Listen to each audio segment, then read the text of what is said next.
It'd be we're in the middle of a gym. We are actually in the middle of a gym right now. But this is what you got to do. I mean, you're a busy man with a busy schedule. This is what I got to do to squeeze in a podcast episode with you. I got to get you in Vegas. Get you right in the middle of a gym. In the middle of it. I mean, listen. Camp Rhino. I almost called it Rhino Club. Camp Rhino. I almost called it Rhino Club. It was an amazing shoot today. First and foremost, I mean, the man who needs no introduction, Mr. Jujimufu. I appreciate you sitting down, chopping it up with me. Thanks. It's been, I mean, just for me, I've been a fan for years. So let me preface it a little bit. I've been a fan for years, even before. I think the first time I actually met you, was at the Arnold in Ohio when I was filming with Kai, and you just bumped into us on your way out. You were filming, doing your thing, and I told you, I said, yo, I have to say, I got to fangirl a little bit. I have to say that I've been watching you since Nuclear Summer 4. And wow. You looked at me and you just went, can I just give you a hug? That's a throwback. It's 2011, man. Yeah, man. I used to watch you, Antoine. You guys used to, when I first got into bodybuilding and I first got into just trying to be a student and learn everything that I could learn and just be diligent in what I was doing and spending the right time on the right things in the gym and outside. I used to watch John Meadows a lot. I was a huge fan of John as well. I mean, it was just, I know it's a tough subject for all of us that were close to him, and you were definitely closer to him than I was. Can't ever look at Cream of Rice the same. I can't go into Trader Joe's and I think about him going into the outside edge and talking about kefir milk and everything. But you guys were really a foundation for me in learning about bodybuilding, and you obviously were more early on in the bodybuilding side. I think just from hanging out with Antoine, you could talk about that as well. Yeah. Well, first, I'd like to thank you for having me on. I asked him. I wanted to be on your broadcast. I was like, I love it. You know, I met him through Arnold and the Arnold and expos and stuff you were working out. It's like just hitting it off. I was like, this guy's fucking cool. I really like this guy, and we just became friends. I appreciate it. I think, I know that good energies kind of just, they gravitate towards one another. Yeah, it does. So I was just telling you prior, when I work with people, when I'm friends with people, it's all about good vibes. That's all I want. I want it to be a clean energy, because when it comes down to it, that energy, the people that surround you, it like leeches onto you. It's on you. So if you have negative and bad people around you, it's going to bring you down. And we got so much stuff that we have to do in a day, and so many things that we have to do for our brands, other brands that you're affiliated with. You can't have bad people around. No, yeah. You feel it. But we were talking about you used to compete in bodybuilding. Long time ago. Yeah, you shredded as hell. You showed me some pictures and stuff, so you know what it's like to go through it. Yeah. You go through a full contest prep and experience it for what it is. So I've always been interested in bodybuilding, you know what I mean? But I did all the other sports too, so I don't need to go over my background. Most people know it. If they don't, they can just find out. It's just go down the rabbit hole. I've been training for 25 years.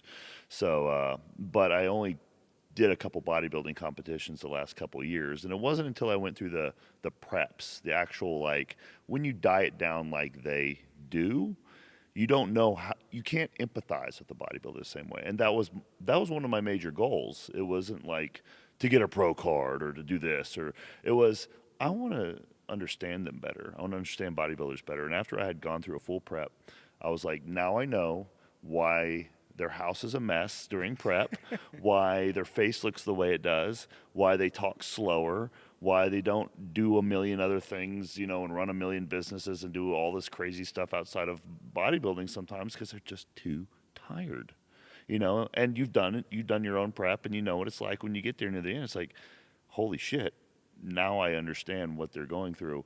And then you understand how they feel when other people judge them. So I just think it was a great way of just understanding them better, you know, and then just, I feel for them. Yeah. Honestly, I feel for them. And we're at the Olympia weekend, the peak of bodybuilding preps, you know? Yeah, the show. The show. The show. We're in town, we're in Vegas. If you don't know, now you know.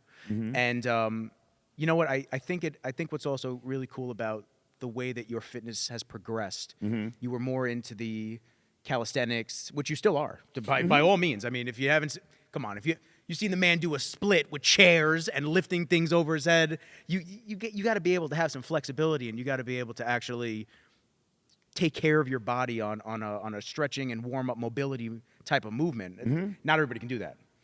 It feels good. That's what I'm saying. So it's like, Feels good. yeah. So going from tricking and doing all the Uh-huh. flips and all that stuff to progressing into a lot of powerlifting type movements, and which I think you always did. Mm-hmm. You were always super strong and progressing in your lifts to doing preps and doing bodybuildings shows. Obviously, Antoine had an impact on that, and Yes. he helped He you a helped me lot a doing ton. that. Yeah, he had a lot of neat little tricks for me. Some useful tips for you guys listening from pro bodybuilders, like stuff you just can't find anywhere else. One of them was near the end of my prep when I was really tired from the diet and the calories were really low and I wasn't feeling very well at all. He was like, after every meal, sit in a recliner and take a nap. If you don't fall asleep, that's okay. Just sit there for 10 or 15 minutes with your eyes closed after every meal. That's like 6 meals a day. So if you think about it, it's like 6 times a day you're going to sit Taking a in a nap. chair. I was like, this is ridiculous. It's like, but I had no other option because I was literally drowsy all day long. I felt like crap. So I started doing that. And then a few times I noticed I would actually fall asleep. And a few other times, I noticed that even if I did not fall asleep, I felt better. And then the other thing I noticed, which is really cool, and I was like, this is weird, and I had to ask Antoine about it, was why do I feel tighter and I look drier after I take those naps? Like it's 15 minutes. Like I look at my physique, I feel like I got a little pump. It made no sense. He was like, yes, that's normal. That's what happens. I was like, that's so weird, but Is where it are you the- going to read about that? Is it the digestion? Is it just pushing the blood I flow through don't better? know what it is, but I experienced it, and he echoed it. He says, yes, I noticed the same thing. I was like, that's a good thing. That's a healthy thing. Another thing he told me was like, when you do your check-ins for bodybuilding, you're not just looking at your weight, right?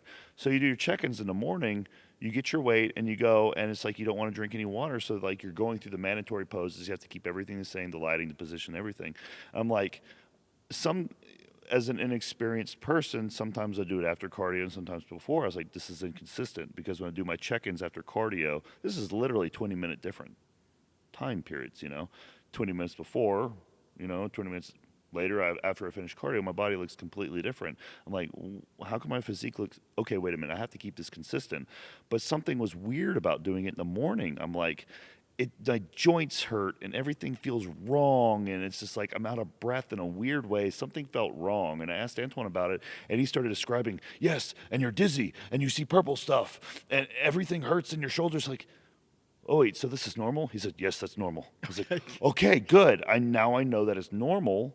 I can accept it. But see, there's a lot of little things like that I learned from him that were really cool. I mean, not just those two things. I can't think of any more, but it's like weird things like, is this normal or not? I don't know if this is normal. And then yes, it might be a normal thing, but it's also something you wouldn't know unless a pro bodybuilder told you, like, do that. It's going through the experiences. Yeah. Until you experience it yourself, and then you compare and contrast with other people. You're like, have you seen this? Have you felt this? Yes. Okay, done. Exactly. Now I feel like I'm not crazy. That's Right, exactly exactly. what it feels you, like. you feel like you're not crazy and like it's okay. Like, okay, so this is the right thing to do. Okay, now I'm not doing something wrong as well. So It's wild. It's a wild journey. it is. It's yeah. an ever adapting and changing journey. And so I actually want to ask you the first thing I want to ask you, because I know you had said that you would say this on the podcast. Yeah. Not many people know where the name Juji come from. Where the name Juji come from? Okay, well, what? I'm 37. Am I 37? I'm 37.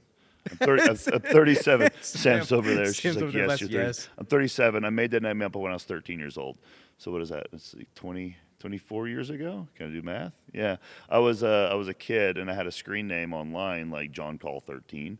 And I was like, I don't want to be John. I have to change my screen name because I'm 14 years old now. I turned 14. I was like, I don't want to be John Call 14, because the number was my age. Yeah. I was like, I'll make up a cool name. I want a cool name. So I started like trying to type different things. And everything was taken. All the cool names were taken. And after half hour, I had the insight as a 14-year-old kid to go pull back and go, I am wasting half an hour trying to create a screen name. Like, fuck it. I'm just going to, like, Jujimufu. Just type some crap out real quick, and it logged me in. I'm like, well, I guess I'm Jujimufu. I just didn't want a name with a bunch of numbers, because if you picked a name someone else had, you were like, Goku 3,459. Well, Like, great. 300,459. Now I'm really not original. Now I'm really not original. Piccolo. I was picking some DBZ names. I was like, Jujimufu. Okay, no one has that one. I got that one now. It's mine, you know? And then I just started communicating with people online as that name, and I got stuck with it, never changed it. That was it. That's perfect. That you know, it's a great because it's like people understand, like, oh, okay, so it's like you're not trying to come off a certain way. It's like, no, it's a dumb kid that made a dumb name real quick when he was frustrated. And I just never bothered to change it because I don't care about how people see, you know. Yeah, screw it. The other thing is the name is so dumb. It's Jujimufu. It's such a stupid name. It's like it kind of levels me. It keeps my head from getting too big. You know what I mean? It's like I can't be a badass with a name like Jujimufu. Debatable. I could be okay, but I can't be like the man. Jujimufu. Oh, okay, yeah. It's deflating in the this best is the way internal possible. battle in his mind. I think he's the man. I think he's badass. So Yeah. Well, you Nikki Rizzles. Nicky Rizzles. It's kind of a fun name. Yeah. So I guess because we're sharing nickname Yeah. stories now. So the way that Nicky Rizzles started was I actually have two last names. I have Rizzo, which is my mother's last name, maiden last name. Yeah. And I have Puya, which is my father's last name. Exactly. That's the face that everyone makes. No one has any idea, and now it will be out there. So Rizzo was added to my birth certificate when my mom just was, let me just slip this in there type of situation, because I wound up getting raised by my mom. Yeah. Raised by my mother and raised by her father. I have a good relationship with my dad. I talk to him all the time. But as people on the podcast know, my dad has MS. I don't really get to see him a lot because to get down to where he is about an hour away. And I call him every day. I speak to him. Everything's good with him. But after high school, I wanted to stick with Rizzo. I grew up with my grandfather. He's a huge influence in my life. It's his necklace that he made. He was a jeweler, served in the Korean War. Yeah. I owe a lot to that man. So everyone started calling me Rizzo, Rizzo, Rizzo. That was kind of how it went through. I'm at a party in college, and my buddy couldn't get my attention. He goes, yo, Nick. He goes, Puya, Rizzo. He goes, Nicky. He goes, Nicky Rizzles. I went, oh. I said, what the hell was that? Yeah. He's like, I guess that's your new nickname, man. I guess that's what we're going by. That's what you responded to. I responded to it. It caught my ear. It was destiny ringing me from the future. And all of a sudden, I started being called Nicky Rizzles, and to take it a step further, because I thought it was a dumb joke. Like, I was like, whatever. Yeah. I got my license plate as Rizzles. Yeah. So I showed it to my buddy. He's cracking up. Everyone's laughing. That was it. Everybody at Bev's gym, Rizzles, Yeah. Rizzles. So then when I started doing videos, I said, what am I going to call it? I said, Rizzles Productions, done. So that was Easy. it. And then the Nice. podcast, Rizzology. So it's just kind of, it's all been. Rizzology's good. Thank I you. like that one. That's Thank a good one. You know what? So the long and short of those stories of that, I had a podcast with a buddy of mine, John Panetti. We did The Voice in Rizzles for years. It was a great show. Loved John. It was phenomenal, but just burnt out. So that show ended. I started another podcast with my buddy Tyler. And then after that ended, after a couple of episodes, he just kind of burnt out, didn't want to do it anymore. So I was like, that's fine. Yeah. My buddy Jamal, who you were saying you see him on a podcast a lot, Jamal asked me to do a podcast with him. And I said, you know what? I can't do another podcast where it's a conjoint name and I got to switch everything and take the RSS feed down and all this stuff. I said, I will make my own show, and then I can have everybody on for regular segments. So if you want to come on, when Jamal comes on, it's Into the Bat Cave, because his nickname is Batman in the fight field and industry. Yeah. So I was looking at names. I said, I want to integrate Rizzles somehow into it. Couldn't really think of it. And then I saw ology, which is like the study of. Yeah. So I said, you know what? Rizzology, done. I put me and the dog. I had an artist do a little graphic It's of good, us, yeah. and I said, you know what? Done deal. And it kind of just stuck. Like Yeah. you said, they could be dumb names, but it sticks to you, and then it's an identifier for you. Which Yeah. I actually love it. It's good, yeah. It's also sometimes it's best when other people give you the name. Yeah. It's like, well, it seems to be the thing that people, it makes it okay. I'm good, yeah. At least they're not giving you a really bad name. Yeah, no. Some Thank you. people have some really shitty. I'm sure they got nicknames. some bad names for me somewhere out there, but this one's a really good name. Rizzle's good, yeah. It's awesome. Let me ask you, going from when you were obviously younger and getting into the calisthenics and the training and the martial arts that you were into, what made you gravitate towards powerlifting? Okay, so I went from martial arts to tricking, which is the acrobatic stuff, and I found that online. And that's when I saw that for the first time. I was like, that's what I really want to do, because I didn't know it existed until you saw a video of it, And that was a life-changing moment for me when I saw those videos. But what happened was I got into that sport. It was underground, and there was only people sharing it online, like videos online, and that's how I met Antoine, actually, Antoine Villa. I got into weightlifting because I was smart enough at the time to know, like, all professional athletes in every sport that I can think of lift weights. Tricksters are not lifting weights. If I want an edge, I will lift weights like all professional athletes because tricking is an athletic activity.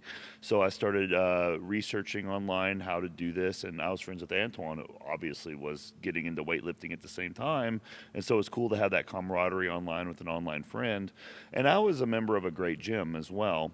So I started, on tnation.com Love T Nation. back in Shout out to early T Nation. back in early 2000s. That site was so good, dude. Yeah. I mean, I haven't looked at it much today. It's probably still pretty decent, but back Probably then, a lot of recycled articles, but sure, I'm not going great write-ups. I don't mean to interrupt you. Great write-ups Yeah. from what I've seen as well. There was an article that I couldn't find ever again, but it was on stretching, and I loved it. Interesting. Made me feel super warmed up every time No, I I wanted wanna to do read it. that one. I got to 'Cause find I it. didn't read If I that find one. it, I'll send it to you. I would love it. I'm the stretching guy, but I was reading stuff online there, and then I started finding videos of people lifting, and then I started like, oh, people that are serious about lifting weights, which is what I wanted to get serious about to improve my skill set, they do deadlifts and squats. Those are the movements. So I started doing the power lifts too. But the thing is that you need a certain amount of the lift to improve your athletics. And then beyond that, it just takes too much recuperative capacity and it starts taking away from your athletic activity, So when I started lifting weights after a couple years, I peaked in tricking after a couple years. I was so good. But then I kept trying to chase numbers on deadlift and squat, and then it started interfering with my recovery. I was too stupid to figure it out, but I just loved lifting weights, and I was obsessed. I was like, I liked the way I looked too, so I was like taking flexing photos and stuff. So then I just got into the whole like weightlifting heavy weights and trying to look really good, and then like doing acrobatic stuff at the same time. So that's kind of how it all kind of came together. So when you say peaking and tricking, does that mean that the mobility starts to diminish because you're too sore from training? I wouldn't say the mobility. I would say everything. Like the explosiveness, that's just like you can't recover because you're lifting too much weights. Like you're Gotcha. lifting too often. You're lifting too much. The volume's too high of the thing that's supposed to be complementary to the sport. You're not practicing the sport as much as you can because you're lifting weights too much. Yeah. What'd you say, Sam? I was getting Yeah, huge. you're putting on slabs of muscle. I started to, yeah, but actually I was trying to keep my weight down. So for a long time, maybe almost 10 years, I knew I was at least smart enough to know I got to keep my body weight down. So, but I was still gaining weight because it's kind of hard to. I'm deadlifting 500 pounds at like 19 years old at a sub 200-pound body weight. It's just a kid that doesn't know what he's doing, but he just was hell-bent on getting strong and still throwing acrobatics. So I'd go in and deadlift 405 pounds for reps or something after tricking in the field for an hour and a half, you know what I mean? In the summer of Alabama, this is not normal stuff, but this was normal to me because, like, this is what you got to do. I got to do both. But in my late 20s, I got to the point where I was like, you know what, I'm tired of training 2.5 hours a day and I look like a normal guy. Like I wear a t-shirt and everything. I look like a normal person. It's like, I know how to bodybuild. I've been reading stuff online forever. I know you got to do these exercises. I had never done a curl in my life until I was like 26 or 27. I never trained my arms. I can't say the same. I never trained my I was a curl chest. bro from the beginning. Yeah, I mean, I'm a late bloomer for the bodybuilding stuff. It's amazing. I mean, it's amazing that, with everything that you've accomplished in technically a short amount of time of training a specific way now. I knew how to do it. I just never did it. Until Yeah. I did it, then I was like, boom, you know what I mean? It's like I knew how to do it all along, I just never did it. But when I was like, I want to look like I lift weights now.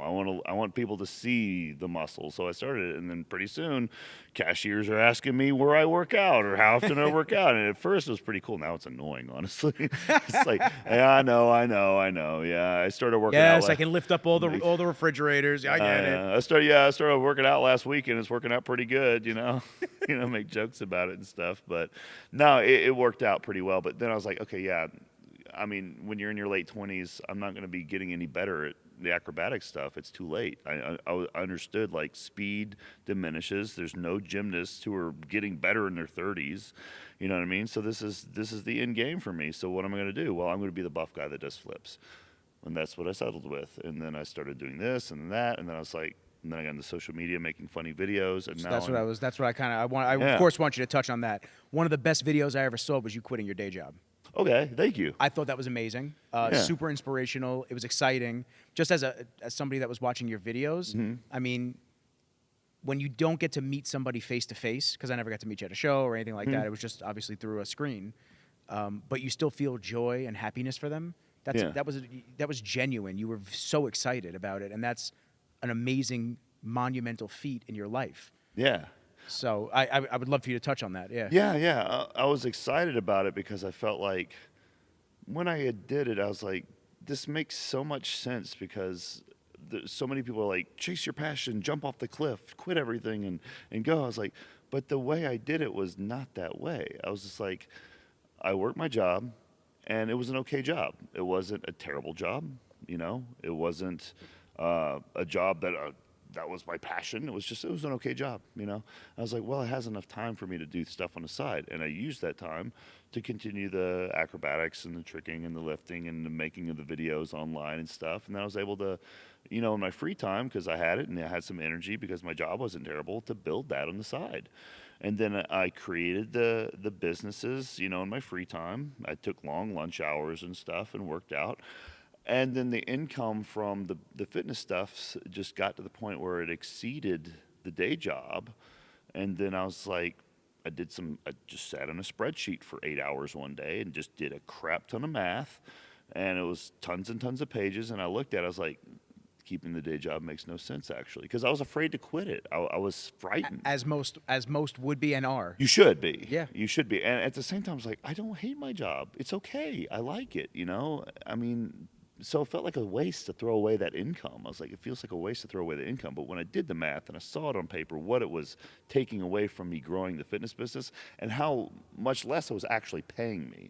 Because I was like, I started factoring in like cost of tires, cost of buying this type of meal because I can only eat that type of food because I have to work this job. You know, I was calculating gym membership here at this town when I work. I was calculating all sorts of stuff, and I was just like, the job is paying me 30% less than I thought, and the income's already not that high. So it's like, okay, that is definitely not worth it. It's like that time and that money needs to go back into the fitness business, which is just completely eclipse the income here. And there's only so much time you can spend on that. Even though Yes. even though the day job gave you some flexibility, there's only so many long lunches you can take and Yeah. energy after a long day at work that you're going to be able to. So you're probably maxed out. One important thing about maxing out, by the way, and this is related to that. I think this is extremely important, and I think people really need to think about this when they're working a job and they have something else going for them, and they're thinking about quitting their job and they want to pursue something full time. This is what I think. I think that you need to have a job and you need to build the thing on the other side at the same time. Because in order to make a living doing that thing that you want to make a living doing, like full time, it's going to require so much more work than you actually think that you won't know what that amount of work is until you know what it's like to work two jobs. If you can't do that, you're not going to be able to do your thing full time because there's so much more work than just working a day job and doing your thing on the side when you don't have. You see what I'm saying? Like Without question. You're building a work capacity there. So instead of like, oh, I need to quit my day job to do my thing full time. No, you do them both at the same time until you earn It's a nice sample. the right to quit your day job because your income from it's a nice sample. I was in sales. I was in sales for Mm-hmm. 10 years. And then my last sales gig, I just had picked the camera up about a year before. I was slammed. Yeah. Shoots every weekend, shoots during the week. During the weekends, you're right. Just, it was... Spending your vacation time doing work. I spent my vacation hours Yep. to film Flex Yep. Lewis. I was spending all Down- my vacation down in- hours to go to expos Yeah. to stand and meet and greet people for 8 hours, 3 days in a row to make, a couple $100. Yeah, and you learn a lot, and you start making... I didn't do... If I have to emphasize one thing especially, I mean, you did it exceptionally smart. Factoring out finances, Mm-hmm. checking everything. I had the fortunate situation, I was still living at home. Yeah. So I had my mom to kind of take care of like the rent portion of things, but I paid for everything, all my own stuff and all my own things. But I was able to then funnel all my money into video equipment. Right. And start to learn and be able to actually sit there and this and that. So like when I quit my job, I just said, you know what? I'm not happy with where I'm at. I don't enjoy doing this every single day. you're only as good as your last sale. And Yeah. you know, it was a very You're building something for someone else. it was a very exactly. It was a very I'm happy, but Yeah. then it's like, well, what do you got going on next week? It's like, oh shit, well, I'm back to like the peaks and valleys. So when I quit, it was shell shock. It was crazy for me because even with a sales job that I get commissions and whatnot, I was always accustomed to getting a check every 2 weeks. Yeah. It's not there anymore. There's the check. Well, wait, we don't have any gigs right now. There's no money coming in, bro. Yeah. It's like, oh, well, you better go get some gigs now. Yeah. And then, you know, when you have to up your prices and you have to up things, and because now this is my main job. I can't do these little spending 6 hours shooting at a gym, and I can't get paid nothing on it. Yeah. I got to feed myself, the dog, and it's a very anxiety-inducing jump. However, you learn a lot about yourself. I got a question. Please. When you made that jump, how long was the transition period before you kind of got like, you know what I mean? Like, It was because you said at first, it's like, oh no, now I don't have a gig. Now Yeah. what? You know what I mean? How long did it take for that transition period to go like, oh, I got this? So it was in June. Okay. It was in June of 2018. Uh-huh.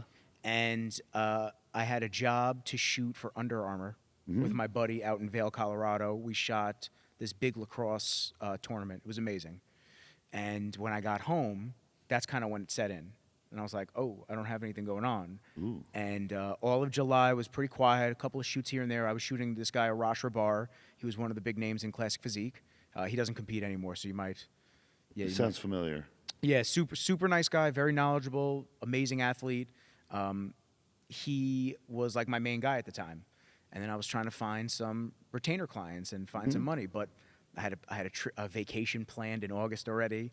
I went on the vacation and I was miserable. I was like, the first couple of days that I was away, I was in Hawaii. I went by myself.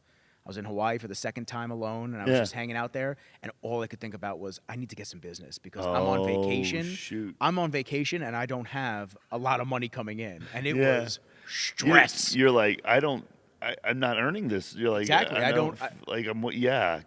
I'm not earning this relaxation. Worst vacation ever. It was really bad. It really was. It was really bad. I was super stressed. I remember sitting on the patio of the hotel, and it was just. Hey, why am I here? Scenic. It was gorgeous. Like, maybe I can find work here. I'm on my laptop, and I'm like, I guess I could repurpose a couple of my clients' photos and just like try to get my name out there a little bit more and this and that. No. You know, it's just it was so weird because I was so slammed. But like as I started doing my own thing and as I started requiring more financially from clients, it became super tough, and not everybody wanted to shoot me anymore. So then it was that transitional period of, well, now you're too expensive for the amateurs. You're just at the pro level, but you really got to start looking for the companies. Yeah. 'Cause the companies are really the ones that are going to pay for they need the regular content. They need it. Well, bodybuilders, oh, well, I'm not in shape right now. I don't want to shoot right this second. It's like, oh, well, we were shooting. Yeah. So To your point. that was like my main, industry that I was shooting for at the time. Now I shoot all over the place. I shoot for restaurants, businesses, everything like that. So once you get the ball rolling and you got the resume and you got Yeah, the to go back to your backlog question, of 'cause I'm kinda a like- portfolio, then you're like, okay, it's easier to get a client. Yeah, you start new industries. I had to kind of do the beginning thing where I did a shoot or two for free, and I hated doing that because I felt like I was established. But in retrospect, I've only been doing this since 2018. Like, I feel like I have so much more, no matter what level I'm at, I have so much more to learn, so much more to provide and give, and kind of just keep leveling That's a good myself feeling. up. It is a good feeling. It's a feeling of always being behind. I always feel like I'm behind. Yeah. I always feel like I don't know it all, and I need to get on that page. It's a good feeling. It's a bad feeling at the same time because there's always the back of your head just going, no, you need to know more. Just know more. You're like, I can't take anymore. I got a million shoots. I'm trying to do everything at the same time. Yes. But to answer the question, I think it was, let's call it July. July of 2018, I probably wasn't comfortable until maybe November, December. And even then, I still was feeling anxiety through the winter because the winter was some of the slowest months I ever had. Yeah. Jeez. It's good that the reason I asked that question was because I feel like when you become your own boss or when you're doing your own thing, when you make the jump, you expect like, okay, now it's like I'm unstoppable, but it's like then you're not really making use of all the hours during the day that you thought you're going to be making use of. Yeah. It takes a little time to get used to doing that. So after a little while, you're like, should I be doing more? I haven't done as much today. I used to work a job and do this at the same time. What's going on? And you start to doubt yourself. You start to get confused. And I just feel like the people that are going to make the decision soon, or going to make the decision eventually, or have just recently made the decision, they're gonna. I'd like them to know that's like that's normal. That there's a Yeah. transition period. It's a learning curve. Seriously, it's got a learning curve. Like it takes a second. And I feel like I've been self-employed for what 7 years now. I think it's 2016. Yeah, about 7 years.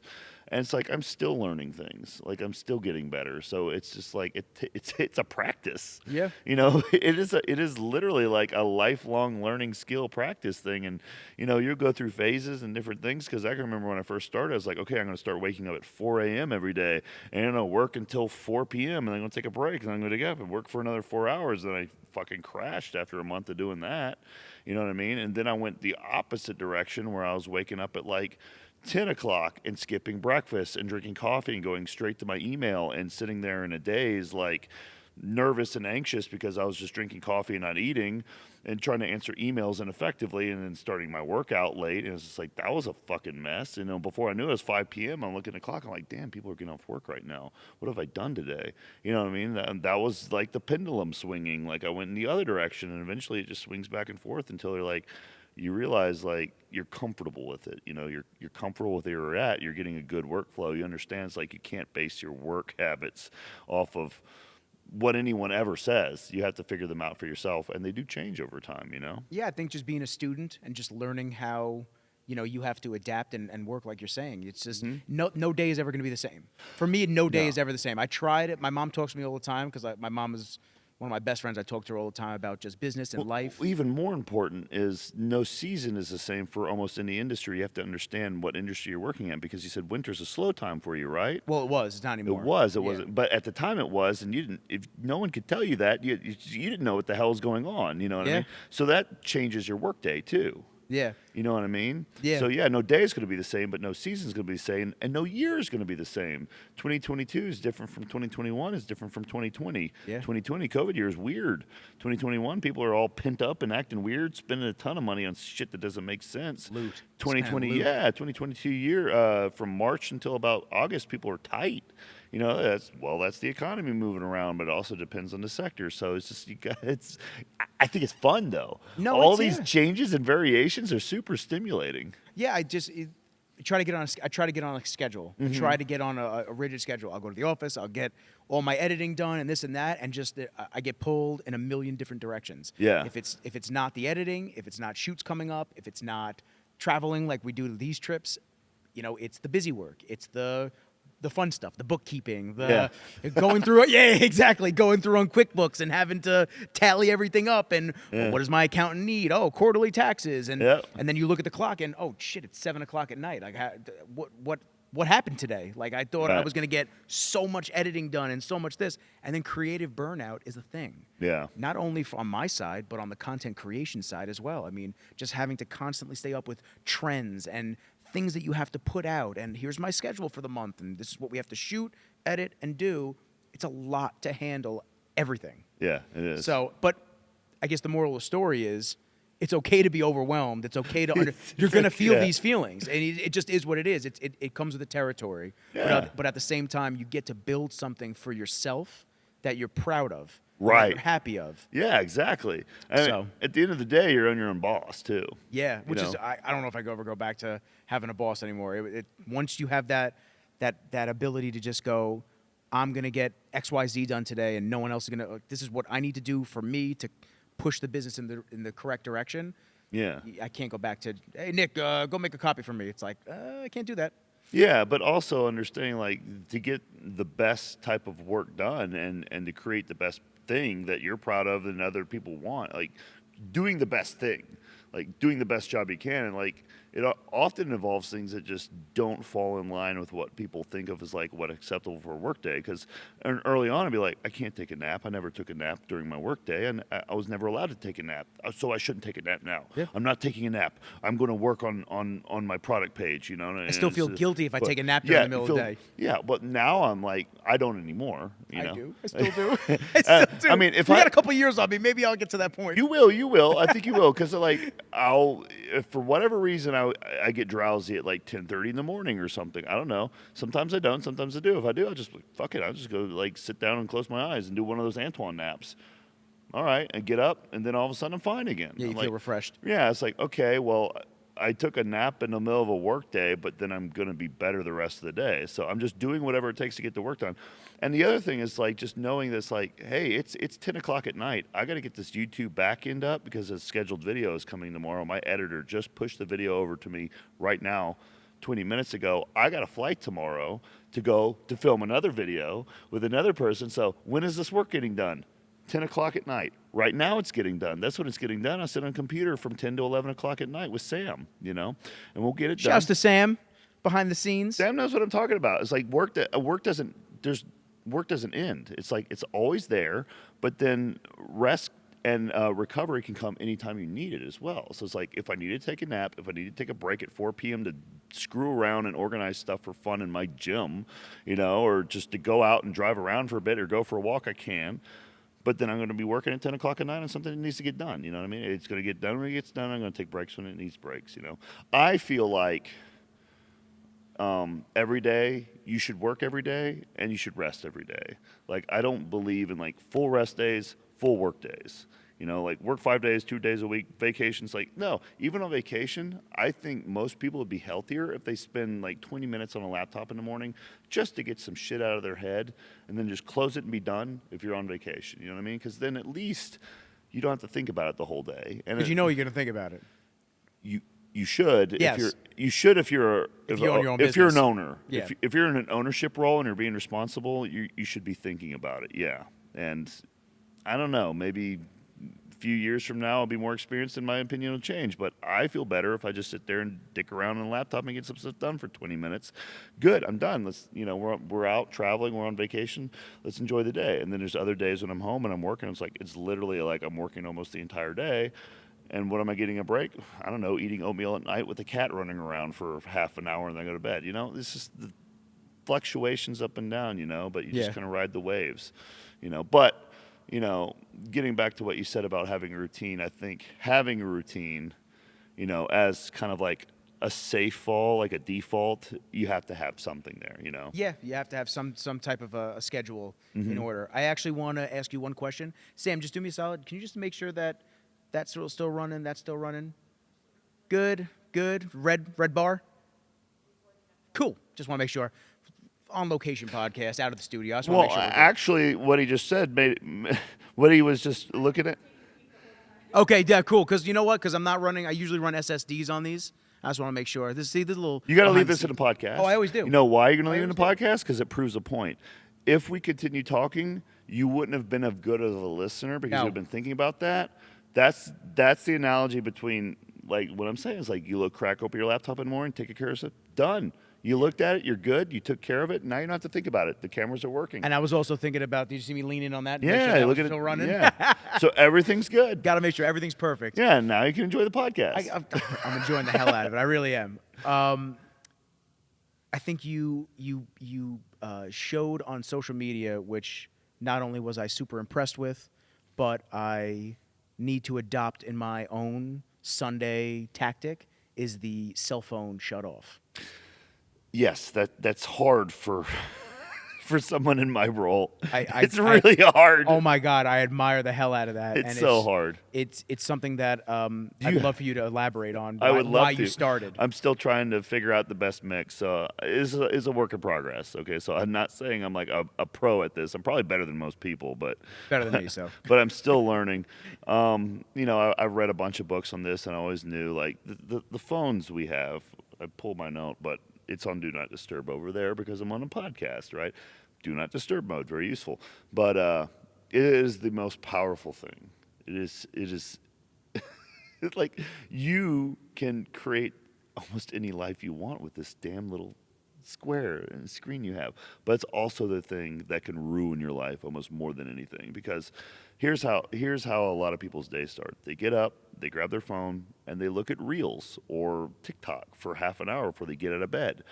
I've known bodybuilders and other athletes who would start their day and just like they wouldn't do anything but just look at their phone for an hour and just look at stuff. I'm like, these are professionals. You know what I mean? And um, even they're like, it's like someone has gotten that far in what they do, even they're still distracted by that stuff, and how much more Little electronic device in your well, pocket. yeah, it gets everybody. It's so hard. That's the biggest battle that I think our generation has to fight is the distraction of the fucking cell phone, man. That is the hardest battle to win. So I almost feel like it's a sort of martial art I'm trying to like learn here, where it's like some of the tricks I've learned is like I'll turn off my phone, I'll turn it off, and I'll put a timer next to it, and I'll put it for like 2 or 3 hours. And it depends on the day of the week whether I can do this or not. But when I have the opportunity, I'll do that.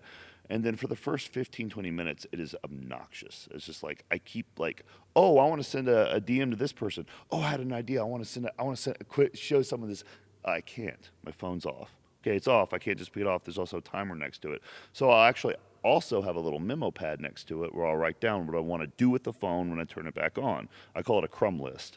So on my crumb list is like, these are all the things I want to do. I want to go on Amazon. I need to repurchase the short grain sushi rice and short grain brown rice. I want to DM so and so and ask them about this. Oh, I had an idea for this. I want to check to make sure this account is paid for, whatever. All these things pop in your head that you want to do with your phone. The problem is when you think of those during the day and your phone is on you, well, then you go to Instagram instead. Yes. Honestly, it's what you do. You go straight to Instagram instead. It's like, why did my thumb do that? It clicked the fucking icon. Does it every time. Does it every? I forgot why I even. When you walk into a room and you forget why you walked in there. Well, you want to pull out your phone because you have something that's actually probably useful that you want to do, but you click on Instagram instead. Every single time. You know what I mean? But when you can't do that, and it's like, oh. Well, then you can write down what you're really going to do, So it's like, dude, I swear, like, Nikki, after like 3 hours, you don't want to turn your phone back on. It's like, can I do this longer? But it's like, oh man, I don't know. So that's one thing I do, and then So just you saying that, and I want you to continue what you were saying. Yeah. So I got the new Apple Watch. Yeah. I got the new Apple Watch because I traded in my old one. I wanted to start getting back on my sprints and running game and start dropping weight for the new year and this and that. So I basically got this for free. So as I've been using it, though, I had to connect it to Verizon. So it's got Verizon service on it. Okay. I walk Kenji around my area. It's a big village. I walk him for maybe an hour every single morning, and I leave my phone at home. And I'll tell you, it has been amazing. Even though I have this on, and I'm maybe listening to a podcast here and there, Yeah. when I walk Kenji with the phone in my pocket, I pull it out when I'm bored. When he's sniffing a tree, I'll scroll. I'll check hateful comments on TikTok. I'll be like, idiot, idiot, idiot. But it's like I'm just staring and walking, and I'm not paying attention to what he's doing, what he's licking on the ground, driving me nuts with. So I'm Yeah. like, now I connect the AirPods right to the watch. I walk. Maybe I listen to a song. Maybe if I answer a call if it comes in. That's it. No texting, no doom scrolling, no Yep. nothing. I'm able to just be present even though I have technology on me. Yeah. I think the experience of when you actually get and this could happen just on a day. This isn't like something you get good at. Like you could just do this this weekend even. You'll know what we're talking about, the feeling you get from what you're talking about there. And the power of it is days seem so much longer. They seem like they're 3 times as long. Like this day never ends in the best way possible. It's like it's 2:00 and I've gotten all this work done and I'm having such a good time. And it's just like you have so much time. It's crazy. And the feeling you feel rich. It's like you feel wealthy. Like the feeling of having a ton of money in your bank account, your wallet. It's like, wow, I feel like safe. You feel safe, and it's just like that's because that's the feeling you're going to get when you turn off the phone when you have the opportunity on a good day and you've got other stuff done, and like you said, when you're walking your dog and you got your hair. Is that the feeling you're getting? It's amazing. It Yeah. really is. I'm able to just focus, walk, look around me, enjoy nature, enjoy like where I'm at, because it literally just sucks you in. I actually have to like look up sometimes when I'm just doom scrolling, and I'm just like, oh my eyes hurt, Yeah. my head hurts. I'm just because I'm not blinking probably enough. Well, they've done studies on that where it's like there's a difference between like panoramic vision and just like looking at the screen. and then seeing everything else out of focus around you. Yeah. So one of the things you can do if you're looking at your phone too much is I do that in my passenger seat of a car. Say Sam is driving somewhere and I'm trying to edit or do some sort of work on my phone while we're trying to get somewhere, and she's seen me do this. Sometimes I'll just have to do this. Sam, have you seen me do that before? Where I'm just looking at my phone, then all of a sudden I just sit up straight. I'm just like this, just like staring. Yeah, I'm just trying to. I understand that doing that and looking off as far as I can is like help, like a rest set for looking at my phone. But at least I'm cognizant to know that this is not good. Yeah. I'm just trying to get through it as fast as I can so I can put it back away and be like, okay, now I want to stare at a window again. And then you get in tech neck because you're craned over. Yeah. Subluxaminal's getting tight. I was getting vertigo. Yes, you'll get vertigo. I was getting for vertigo badly from it. I actually used to have to go to my PT and my chiropractor to open them up and just like, because they said it'll tighten up so much that it'll actually restrict blood flow to the brain and stuff. Yeah. It's bad. It just a plethora of issues that kind of come with it. But once again, it's a device that is so beneficial in terms of like creating businesses. I wouldn't be where I'm at without a damn None of smartphone, us would be. dude. I mean, like none of us. It's given me the life I want, but at the same time, it's the most distracting thing. So it's the biggest battle and the biggest help I've got. So I'm still learning on how to control. And the other thing is that if my job wasn't to be present on social media and to be so connected to so many people and to be an influence. I hate the word. It feels so dirty when I say it, but it's true. When I post anything, people are like, "What shoes you wearing? What hat you wearing? What clothes you wearing? What sprout?" You know, they'll ask me a million. I'm influencing people. I've literally influenced them. If they have to ask me about every teeny detail of my environment and my being because they're interested. I start putting it all in the bio. Yeah. This is everything that I'm wearing. This is all my utensils. Everything. This is what a lot of them do. They get sponsored by everything in the world because everyone. There's a reason they do that. One of them is because they're selling out, and the other one is because people literally will bug the crap out of them to know what every little thing they do is. But yeah, as an influencer, you have to be on a lot, and it's just like it's hard. You can't just like disappear. You know, you can't do that. You know, you have public figure. What? You're a public figure too. You're a public figure, so you just really can't do that. And if you announce it, you can't. I don't know. I mean, sometimes I will. I'll just be like, I don't know. If you see me on Instagram, it's like, how come he posts on his feed like 4 days in a row and then he doesn't post for a week? It's because I'm exhausted. Yeah, well, it takes a lot. That's one of the things I was saying. Creative burnout and just burnout in general. It happens. It's a lot to just not only run the businesses where you sell actual merchandise and products, but you also sell yourself and the name as well. You have the ebooks. You have a ton of different projects that you're constantly working on and maintaining a public figure on all social sites, not just Instagram, every social site. So it's a lot to manage and do. And, you know, listen, I know you have a great team behind you. You know, Sam does a lot of work. You have an amazing editor. So like you have a good team, but even still, it's like, you know, you're the head figure of it. You take the most brunt. I think it's funny when people assume that's like, oh, it's a 15-minute YouTube video. You work 15 minutes a day? No? Hold on, let me pause my laughter on that one.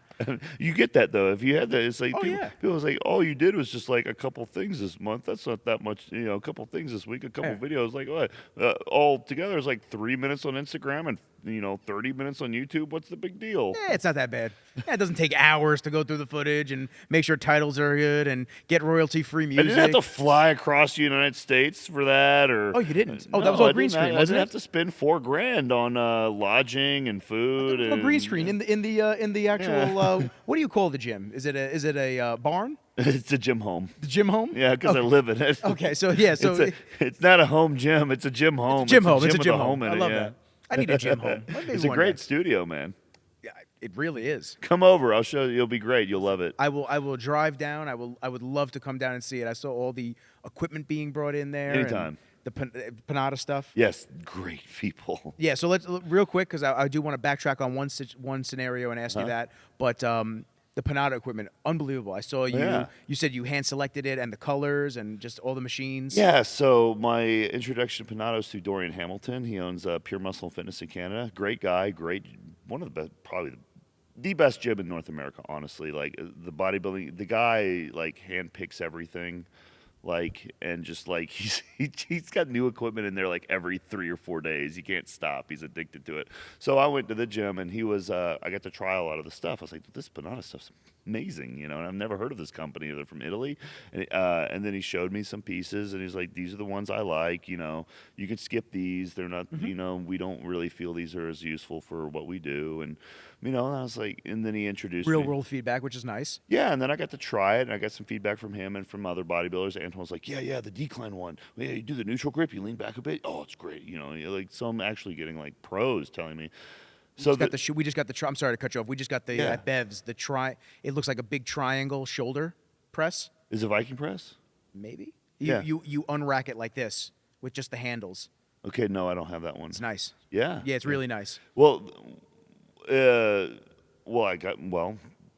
actually went to Italy, and met Rudy Panada, who's the owner. He's like a 70-year-old guy. He doesn't speak much English. He's still making new equipment, man. It's awesome. Like this was at the beginning of this year, and he had 3 pieces in the back. He said, "These are the new equipment for the new year," and it's just like he's just making stuff. As a 70-year-old guy, he's still passionate about it. He doesn't have to make new equipment, but he can't stop. He loves it so much. So as we touched on, let your passion drive you, because you'll work hard and you'll be able to not only build something for yourself, but you'll be excited. Yeah. 70 years old, still pumping things It's out. so cool to be like, yeah, now I understand why this brand has such good stuff, because the guy cares, and he still cares, and he's still making stuff because he can't stop, because he loves it. That's an awesome company, but they're great people, great products, yeah. So that's why my gym is just got a crap ton of Panada stuff in it. It was awesome. I saw the gym reveal, and I was just I was like, oh, holy shit, dude. It's unbelievable. Yeah. But once again, something that you've worked hard for all these years. Yeah. And something that you're well deserved, and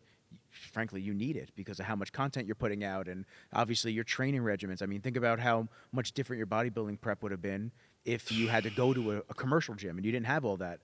Well, I know you used to have the smaller gym, but still. Oh, it was super effective. I mean, Antoine, coming from pure muscle and fitness, like, the gym's insane, you know what I mean? And the first time he came to my gym, it took him a few days because he's used to working on a pier, which has everything. After about 3 days, he walks out. There's a kitchen in my gym. It's directly like right next to the kitchen's like the chest press machines. Like all the chest machines are like within a foot of the kitchen, and on the other side, it's just like everything's connected real well. I see him walk out of the kitchen. He's got this big fucking grin on his face. He's just like. And he looks at me across the gym. He goes, now I understand. It took him a second to understand what the gym was about, because he had to go back and forth because he started his workout. I forgot my workout drink. Oh, I forgot to put this in my workout drink. Oh, I didn't add the salt in my workout drink. And he's just back and forth in the kitchen. And it's like, and he's got his meal there, and he's got a bathroom. And he's like, I get it now. It's like... It's like the hyperbolic time chamber. Oh my God! It's perfect. It's like you got everything you need right there to grow. And it really did help me out. Like I made so much progress in past 2 years in terms of my physique. It really helped out a lot. But I feel like everybody can kind of get close to that experience by just putting a gym in their home. Yeah. Not a gym, but just having some workout equipment at home. Just like I started out with a dining room apartment gym. My first equipment purchase for myself, aside from like a barbell and some plates in my parents' garage, was a Rogue power rack that I stuck in my dining room of my apartment that I rented. It's first floor. Okay, don't get a second floor. Reasons for not getting a second or third floor is you're going to do deadlifts in your apartment, and you don't want someone below you. I always love the joke comments about that. It's like, I'd hate to be the guy below him. I'm like, yeah, I would be too if I was. Just the dirt. Yeah, it's just the dirt. Just the worms. Yeah. But because the dining, who eats in a dining room anymore? Nope. Nobody. I either stand up in the kitchen like a savage, over my meal, uncomfortable, looking at a video on YouTube. Once again, slave to the phone. Yeah. Or I'm sitting down on the couch and I'm watching TV and scarfing something down quick. I mean, that's let's go. There's Air high five. There's nothing wrong with any of that either. Yep. But the dining room is like, okay, so what are you going to do in there? Dine? No. Okay, so the first time me and Sam moved into our first apartment, we actually were like, we're going to have a dining room. We're going to eat in here. And she kept wanting to eat and watch TV. I was like, you want to eat in the dining room with me? And she was like, no, I want to watch TV. I was like, so I'm sitting there eating in the dining room by myself. Fuck this, you know what I mean? So I was like, and then we had a dining room that was useless, dude. I was like, what am I going to do with this room? I was like, what if I put a power rack in here and have my weights and stuff? wait, why not? You know, and she let me. She was cool with it. So I stuck a Rogue RM6 rack in my dining room. It was 150 square feet, and you don't have much space, so you use peg wall. You line up the walls with peg wall to hang your attachments. You get like a Spud Ink cable system. It's like a low lat cable pulley. Pulley, yeah. Yeah, it's like $120. They're great. They're really not bad at all. You just load the plates on it. It wobbles a little bit, it swings, but you can get really good cable system for home use. And then you get a couple barbells and whatever little extra piece of equipment that might be particular to your sport. You got a home gym, you know, in your dining room, air conditioned. It was 10 steps from a toilet, 20 steps from the kitchen, and 10 steps from my office. It's like everything right there. Same thing, a microcosm of what I have now. I loved it. It was so damn cool, and I built my following in there. I did so many stupid freaking videos in that So rack. watch the coffee. You slamming down coffee and I was making messes and throwing it down on you, lighting shit on fire in my apartment gym. I was like, See, you can't do that in a public gym. You can't everybody do. that can't see Sam off camera, she's shaking her Yeah. head. Yeah, so now I have a gym with a home in it, but before I had a dining room apartment gym, and that was a microcosm of what I have now, and it's great. I think anyone can have that for themselves if they just like, dude, you just have to prioritize your health and fitness and understand that exercise is important and just clear some area in your space, and then just think about what's important to me. You know, I want to get a bigger deadlift with a barbell, some plates, and a deadlift jack, and maybe something to damper the sound if you're worried about that. It's like, just do it. Just do it. Work out at home. You live in New York. Yes. Long Island. So I'm on Long Island. So I was So living. I'm going to guess your living space. How many square feet is it? So I was living with my mom up until May, and I Yeah. got my first apartment. So I was living with my mom in a 3-bedroom condominium. Okay. And we did have a garage. So during COVID, but it's cold as shit, especially in the winter. So during garage. Okay. Yeah. So during COVID, I told my mom once they shut the gyms down and they were going crazy in New York, I just said, you know what? I got to get some gear. I got to get some equipment. Yep. I have to. You know, it'll be a positive investment going forward where I can use it and put it in a house when I get a house eventually. Yeah. I bought what'd I buy? Oh my God! I bought a Rogue rack. I think it's not an RM3. It's the big one. It was a big ass one. Okay, mine was an RM6. It was the 90-inch tall one. That might be the one I had. Yours Okay. wasn't attached to the wall, right? No. So I got an RM3. I got the shorter one. Okay. Yeah. So you had you had attachments That's a for peg plates and stuff. yeah. Yeah, I didn't have that. So I had the RM3, but I got the tall one. I got a 108-inch one. Okay, yeah. See, that would have fit in my apartment. The ceiling was but too it fit in the low. garage. So I got that. I bought a bunch of Alico kettlebells. Oh, wow. Those were probably Yeah, they were definitely expensive. Yeah. That's where all Alico. my stimulus stuff, all my stimulus money went. With all the fitness. Instead of paying bills and worrying about clients dropping out, I was like, you know what? Let me just get this fitness thing going because I'm miserable right now. First month of drinking whiskey and playing Call of Duty was nice, and then the second month You're I was like, I feel like shit. It's time to make a change. I gotta get back to the gym. Yeah. So I bought those. I bought a bunch of the calibrated powerlifting plates from Rogue. I got a Sorinex power bar. This is some good stuff. I got really good shit. Yeah, I got you know what you're doing. My boys bought me a Kabuki Cadillac bar for my birthday. Those are good, aren't they? Loved it. Yeah. Amazing. I got a couple of Lico change plates just to have some lighter ones. Yeah. I got the landmine attachment so we could do rows and stuff Dude, like you that. do like a million exercises with a landmine. Unbelievable. Well, funny you say that. I started training with my buddy Tom Yeah. on Long Island. I have to show you some of his stuff when we're done. Unbelievable. He does a lot of like Landmine University crazy power movements that mimic all Olympic lifts, like loading the bar into I've the seen core, them, yeah. throwing them over and stuff like that. Unbelievable workouts. Your heart rate goes through the roof. Huh. But so we got all that. We got an assault bike, and I feel like I bought a couple more things. But anyway, so we were training in there all during COVID. And it was an amazing experience. Mm-hmm. However, now I have my apartment, and the garage is not used, and my mom is complaining to me that I need to get that stuff out, but I literally have no room for it at my current apartment. Yeah. So I have to try to figure out. I'm trying to find new office space that I was telling you about. Okay, I yeah. would love to get something that's more commercial, so I can just have a warehouse, and I can do Yep. not only shoots in the back, but have all my workout equipment there, so I can just be there, train, and it just takes out one piece of the equation of, well, I have to go to the office, I have to edit, I have to Yeah. get all my stuff ready for a shoot, and I have to go to the gym. Well, now I have everything there. Yeah. Throw music on, train, and then get Exactly. everything done. And I feel like there's no reason why you can't have a gym membership and a home gym. I think that both is better because some days you'll be like, I think this workout will be better at home. It saves me time. And then it's like, I'm going to do leg day at the gym because they have all the machines and stuff. Because honestly, you're not going to be able to build the best legs you can unless. If you're trying to build bigger legs, you're going to have to train them like a bodybuilder. If you're going to train them like a bodybuilder, you're going to need some leg equipment. You can't just do squats till the end of time. Even Tom Plass is doing a shit ton of work on like leg extensions and ham curls and other things like that, and hack squat. It's like he Tons did of hack squat on the toes. he didn't just squat. Yeah. Okay, I'm sorry guys, he did not just squat. So I mean, it's better to have those options. So even having Video of him and Meadows training together and doing it on his toes on the hack squat machine, Yeah. going down and pushing up and out. I was like, oh my god, torturous. Yeah, but it was a hack squat, and most people aren't going to have that in their home gym, but they're Yeah. going to have a power rack. Honestly, like you can get most of your upper body work done and train it and build a big upper body like a bodybuilder with not much machines. Machines aren't as essential for the upper body, in my opinion.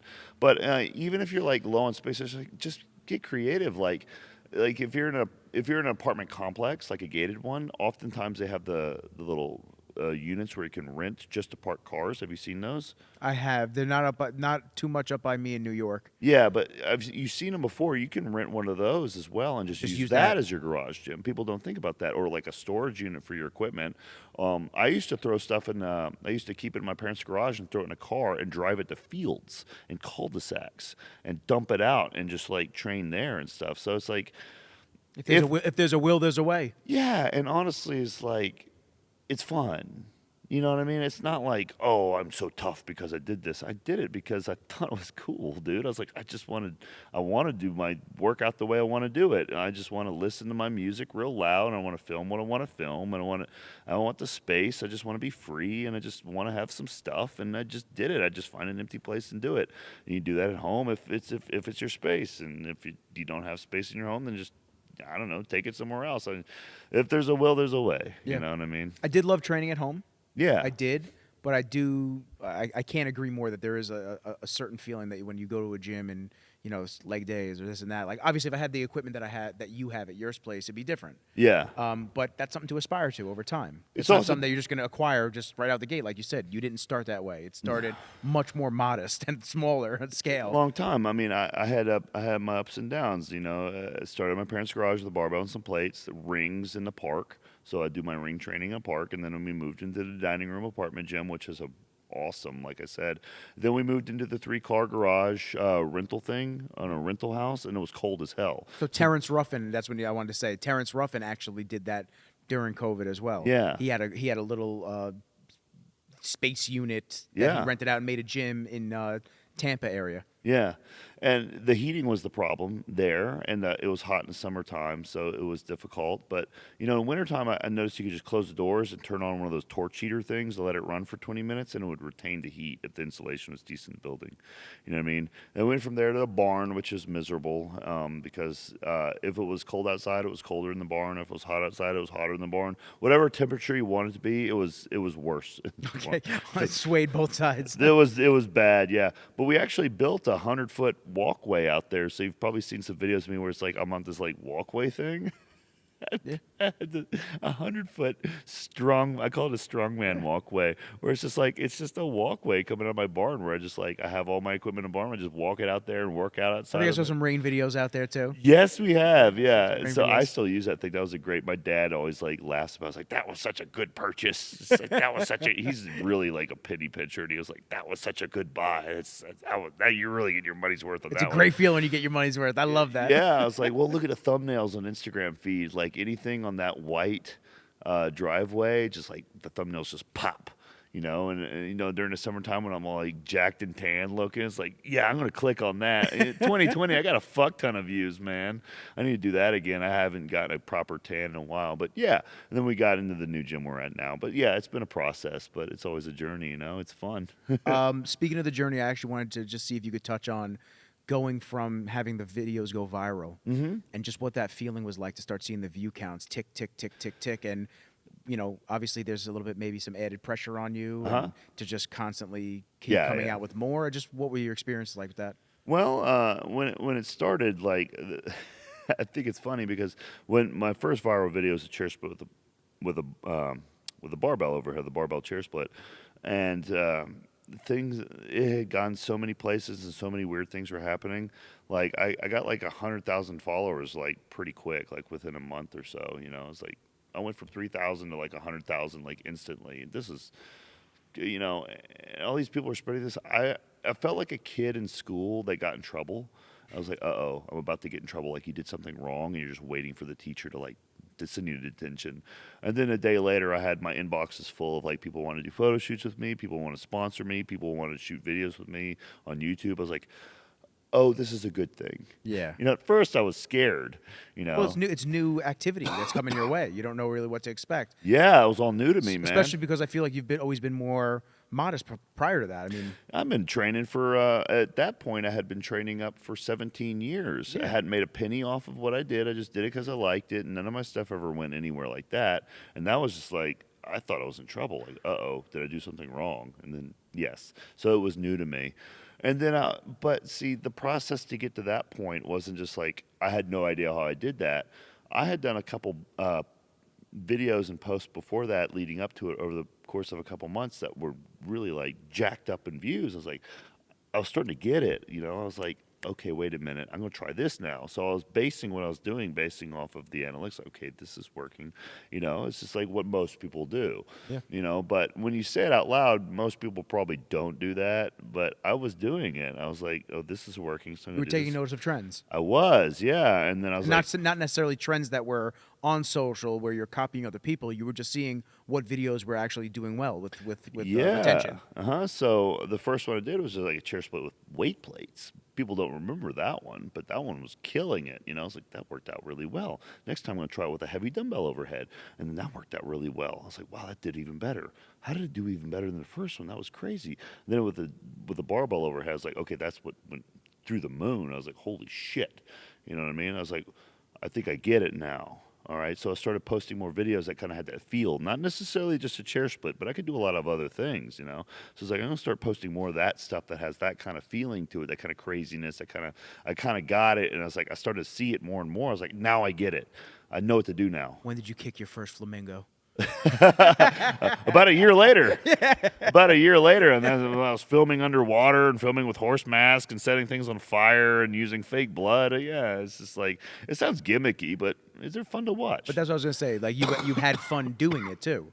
I did. I had a lot of fun. The original horse mask video I did outside where I was drinking eggs and attacking a barbell.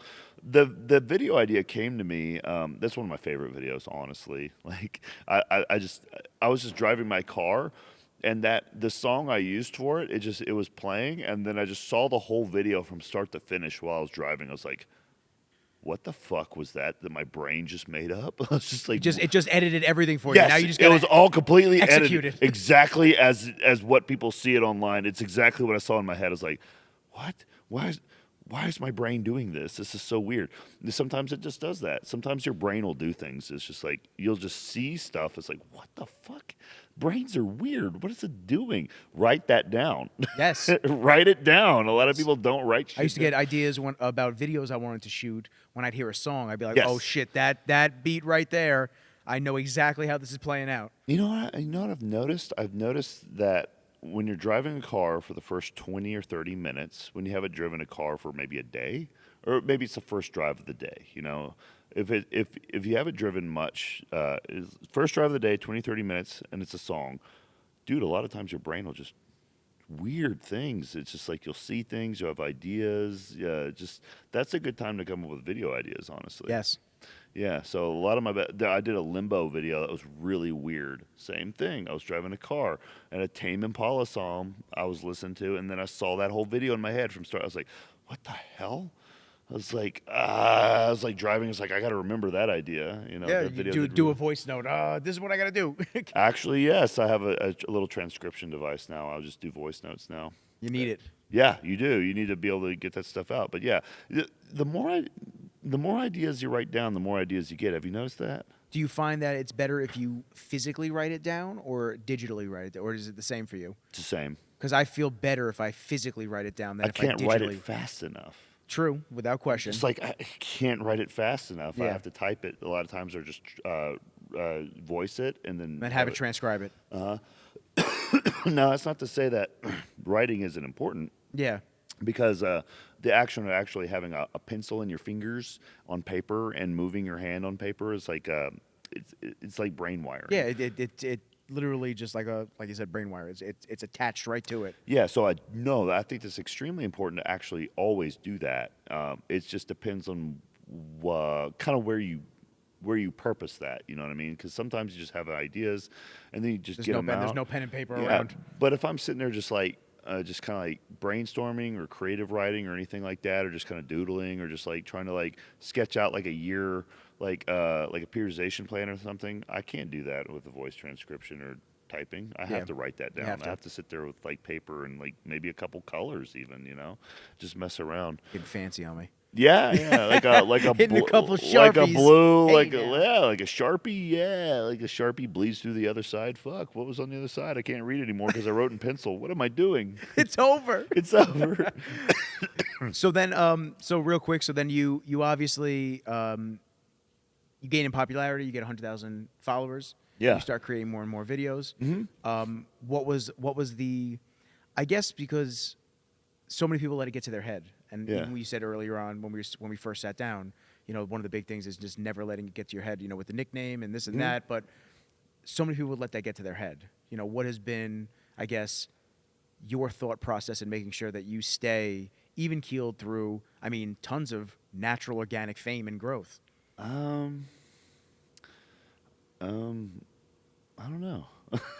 Honestly, Just, for me, looking outside in, I guess just staying true to who you are. yeah. I don't know. I don't think I'm the best at anything. It's like, how can I act like I'm special or something if, powerlifters, there's powerlifters who crush me, destroy me, bodybuilders who just eclipse me, tricksters that just, like I can do a fraction of their skill set. Just everyone's better than me at everything. I'm not the best at anything, but I'm better than most people at more than a few things, I suppose. So it's just kind of like, I don't know. It's just like, even that fact alone doesn't make me feel like I'm entitled to act like I'm that way. I don't know. Your reactions. Your reaction says it all. No. Like your reaction says it all. Like that's honestly what I figured I'd get out of it, because you're just a regular guy that's just that does some Yeah. amazing things. Thank you. Yeah, no, I that's- appreciate it. I don't. And that's a thi- compliment. I hope you know that's like a no gas, no bullshit, no sugarcoat compliment. You're just, a lot of people would let that get to their heads. The fame and the influx of followers and Yeah. the following itself of people that run over and wait. I had put a clip up on Instagram and TikTok, and I meant that when I was talking. I forget who I was talking to. I think I was talking to my friend Sabrina on her podcast episode, and I had just said, you are by far one of the most phenomenal people I see interact with fans. You could be beaten down and tired from shaking thousands and thousands of hands all day. And I had just said to you, I said, hey, I know the expo's closing. Do you want me to have the security get you out of here so this way you can go, back to the room? And you just said, all due respect, Nick, I'm going to stay and I'm going to shake every single hand of people that came to see me. Well, they waited there. But not everybody has that thought process, especially people that they feel some type of way that they're famous. You actually care, and that shows. There's not a lot of people that are that good with fans, especially. So Well, it's a privilege to have people come and stand there and wait that long to see me. I'm like, this is fucking crazy, And sometimes I'll be kind of shaking, like when they come up to me. I'm like, what, really? Like, every interaction I'm not making fun of them. I'm just like, why me? I don't know. It's just I feel like, I appreciate that. I do. I thank you. I care. It's just a privilege. But also, it's like, I think another thing is, I've realized like the number of followers, the number of people you have doesn't like give it. It's not a measure of how good you are or how good of a person you are, because there's I've learned in my life. I'm sorry, I'm stuttering a lot. I'm just trying to get my thoughts out. No, you're good. You're good. Take your time. I've learned in my life, like, there's a period when I was like 18 to like maybe 22 or 23 where I was a little bit more arrogant, you know, and I thought maybe I was better than other people because I packed my meals in Tupperware containers and I worked out and I deadlifted. So maybe I was a little more arrogant at the time, but I think I had some experiences early on shortly after that, where it was almost like a slap in the face. And I can't name any in particular, but it's like I might have misjudged someone, and I've come to find out that this guy is like a badass at this thing, and it's just not the thing that I do. You know, so maybe he's extremely good at software stuff, and then he helps me with the software problem I have. I'm like, dude, you're good at this. Thank you for helping me. That was so nice. You didn't have to do that. And then I was like, why was I judging him on him being a little overweight? You know, and then I felt really small. You know what I mean? I felt really small. I was like, I can't believe I've been doing this to people. Like, there's some amazing people out there. And just because they don't work out, they're not in shape, doesn't mean I'm better than them. You know what I mean? So I'm careful now. It's like, even people will come up to me, okay, so they don't have like 1 million followers. So they're not like, you know what? Like, that doesn't mean anything. You know, this person could be the most amazing family person. They could be incredibly good at all these things that I don't see, but they're there to see me and they're being nice. You know, it's like, this person's fucking awesome probably, and I may not know it. So I'm going to give them the benefit of the doubt most of the time. You see what I'm saying? So I tend to look at people like that more often than not now, and I think that's a really healthy way of going about it, because it also keeps you level. And it keeps me level. I think it keeps me level, you know. So I don't know. That's kind of like my process, I suppose. It definitely. I mean, I would say it keeps you level. Like I said, I meant it when I said it. I've been around a lot of people, especially in multiple industries, multiple people that have large, small, medium followings, but still have followings. Yeah. And I've seen people not handle themselves very well in public scenarios, but you care, and that means a lot. That means a lot to somebody that, like me, if I was to wait online to speak to you, see you, shake your hand, for you to have that level of excitement for every single person that comes over to you. Yeah. I mean, it's a lot on your end, but you love it, and you're appreciative of this person that, like you said, why me, but took the time to enjoy your content, enjoy you, and maybe get some smelling salts and burn their face off right before a nice deadlift. Yeah. The thing is, like, also, yes, it's you know, this is not a normal. That one's. Oh yeah. Okay. Well, we'll wrap it up soon. Yeah, we'll wrap up soon. It's okay. One thing is, like, yes, it's not a normal stressor for the human body to have, like, go through like 6 to 8 hours of people coming up to you and like new faces, and they waited there for you. So of course it's like, this guy waited an hour. I want to make it worth his time. So then you feel pressured to, like, you know, give them the same energy that the last person had. So it's really exhausting, you know, but at the same time, it's like, you know what? How many people get the opportunity to be exhausted by this? And how many people have a line of people waiting to see them? It's like, that's fucking cool. Really cool. You know, that's really cool. So you know what? I'm going to figure out how to hold on as long as I can and be there as long as I can. So it's kind of like, you know, I'm motivated for it. It's like, there's a reason for it. It's not like, oh, I have to endure this. It's like, no, I get to endure this. Fuck yeah. So I'm going to try my best. You don't try, you do. Thank you. I'll leave off on this one. Had me cracking up at the Arnold, this past Arnold. It was the last day. I don't know if you remember, Sam. It was the last day. He was wiped. You could just tell. He was just exhausted. He was about to go out. Last day to talk to everybody, shake everybody's hand, do his thing. And he's just sitting back there. I remember that like it was yesterday. He's sitting back there, quiet, just embracing a little bit of quiet before he runs out there. And then he just, out of nowhere, just, all right, Leroy Jenkins. And he walks right out of the tent. I was like, that's it. And he was on the rest of the day. That was it. Right from nothing to, all right, we got to get out there. Let's do it. It was amazing to watch. Yeah, it worked. It definitely did. You were good. You were good the whole day. Yeah, I was like, I'm going to rest here for a moment, and then when it's time, it's time. When it's time, it's Leroy Jenkins. Well, we got a busy Olympia coming up this week. There's going to be a lot of people looking to see you. Yeah, let's do it again. We got a lot more. Yeah, for real. I mean, we got an amazing event tomorrow with Rain and Friday too, I believe. Yes. A lot of good content on your front, Rain's front. Obviously, this podcast. I appreciate you sitting down with me, taking the time, wanting to be on. A small segment. I don't like asking a lot of the larger following friends that I've made. Yeah. Just because I don't want them to think that I'm trying to elevate their followers to come to me. It's just not something that I aspire to. I just want to sit down with amazing people and have the conversation. And, you know, when you had approached me about coming on and this and that, not only was I flattered, but I couldn't say yes fast enough. So thank you so much. I know thank you. It's been in the making for a couple of months now, but I'm so glad that we actually got the time to sit down. And I need to extend the invite if you ever want to come back on. Absolutely, yeah. I would love to have you back on. And Sam next time, I need to get Sam a mic. Look at her.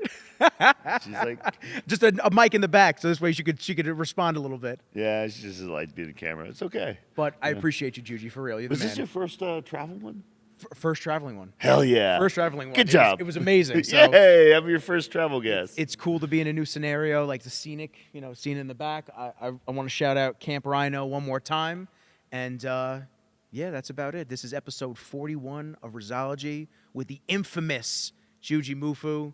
My honor, my pleasure. We got a full Olympia weekend coming towards us. Big Juji, thank you again, brother. Thank you.